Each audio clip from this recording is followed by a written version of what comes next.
waad ku mahadsan tahay daawashadaada.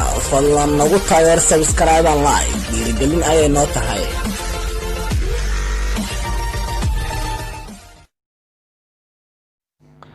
السلام عليكم ورحمة الله وبركاته.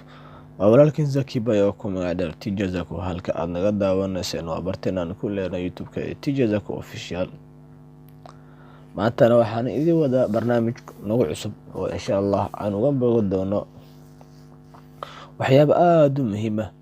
برنامج قص الله مقعب حي محان كده حلن ذكي نجوري إن شاء الله بإذنه باري برنامج وحن إذن نقن دونا متحنا kaas oo aan ku soo qaadan doono dadkii naga horeeyay maxaan ka dhaxalnay qisooyin, sheekooyin iyo xikmadooyin. dadkaas ku jiraan kuwa xagga diinta heer sare gaaray iyo xagga dunyada kuwa heer sare gaaray. waxaan soo qaadan doonaa xikmada iyo oraahyo ay leheen insha Allah. marka la socod wanaagsan walaalayaal. haddana maanta waxaan idigu bilaabi doonaa sheekada qaybta ugu koowaad.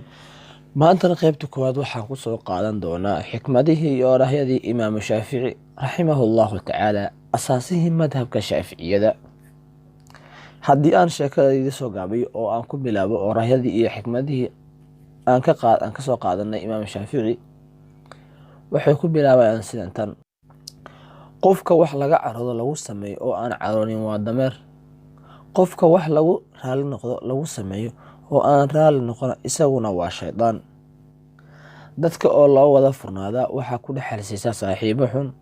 dadka oo laga wada xirxirnaada waxay ku dhaxalsiisaa colaad.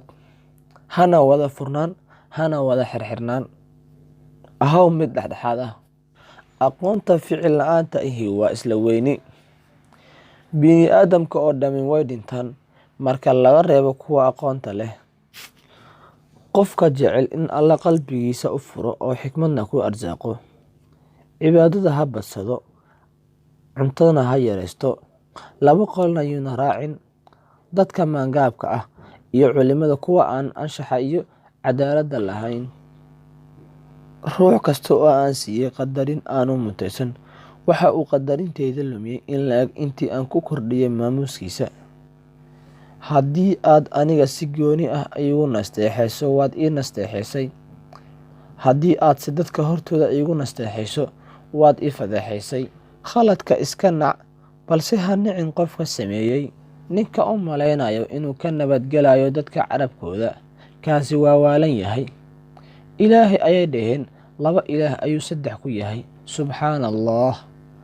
nabigeena Muxamed sallallahu calayhi wasalam, nabadgelyo iyo naxariis korkiisa ahaatee, ayay dhaheen waa nin waalan, waa sixiroole. marka ma u malaynaysaa inaad adigu ka nabadgelayso? cidna ha u joojin hamigaga, hayso wadada alle. ilaah baan ku dhaartay, haddii biyaha qabow waxyar u dhimayaan shakhsiyadeyda, waan iska dayn lahaa iyaga oo dhan, oo biyaha kulul ayaan isaga kaftoomi lahaa.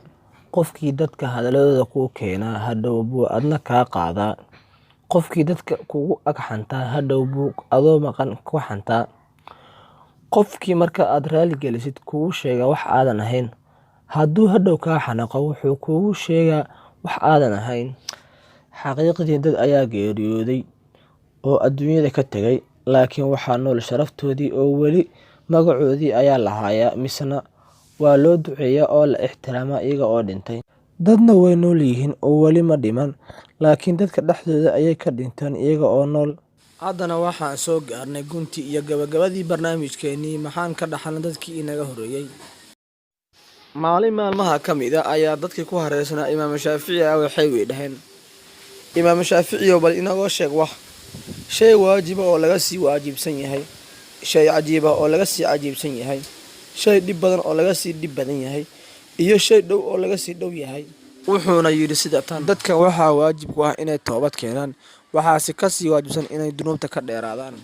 xilliga isbedbedelkiisa waa cajiib, laakiin waxaa ka sii cajiibsan mooganaanta dadka. marka masiibo kugu dhacdo sameerka waa adag yahay, waxaase ka sii adag marka uu ajarkii ku dhaafo. wax walbo aad ku haminayso way dhow yihiin, laakiin waxaa ka sii dhow dhimashada. waad ku mahadsan tahay daawashadaada. fadlan nagu taageer sabskraiban like dhiirigelin ayay noo tahay.